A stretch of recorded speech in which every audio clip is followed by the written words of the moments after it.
Fathers and brothers, Dennis Hermerding, Houston Metro Presbytery pastor.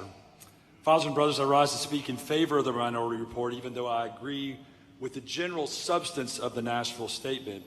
Every PCA pastor I know, and I know many of you, loves the scriptures, loves our standards, and has a desire to see the gospel bring beauty, hope, truth, and love into the LGBTQ community.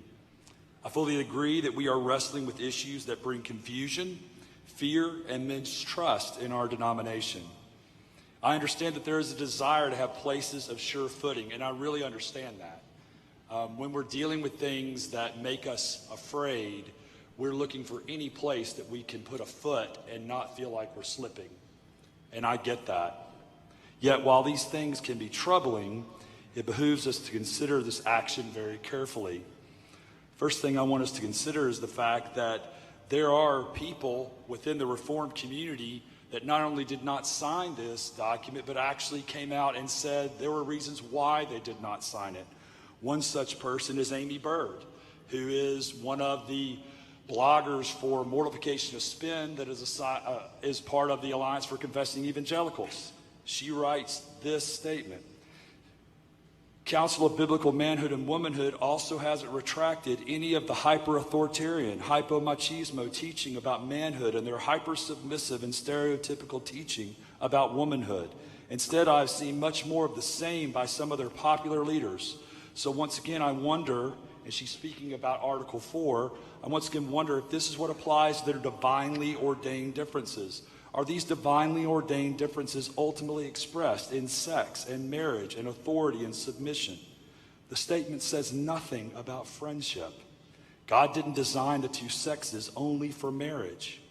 What about how we were designed for the new heavens and the new earth? Where's the brother and the sister language? This is an important part of our sexuality. It carries over into our eternal bodies when we will no longer marry. The church needs to speak more into how we were created for communion with the triune God and with one another in platonic, intimate, but non-erotic relationships.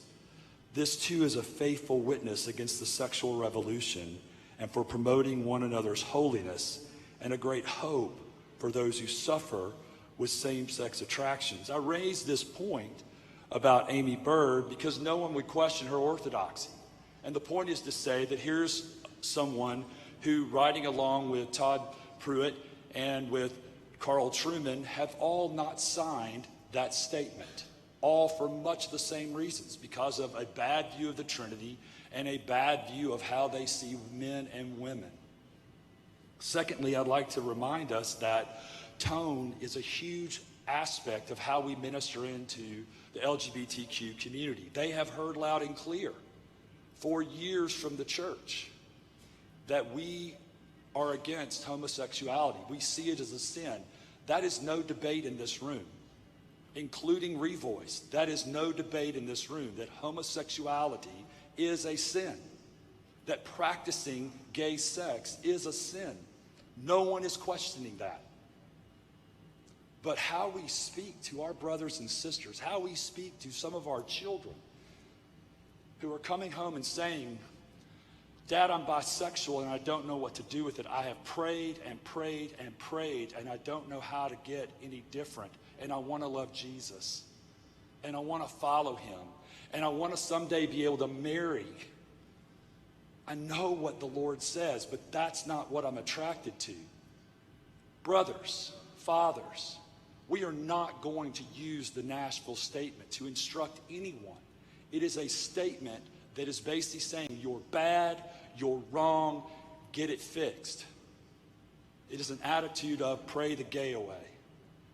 And I want you to be really careful before we move into that kind of mentality that somehow we're telling people if you just pray more, have more faith, that everything would be okay. Because that is a belief system that we are not for in all its ways. Thank you, brothers.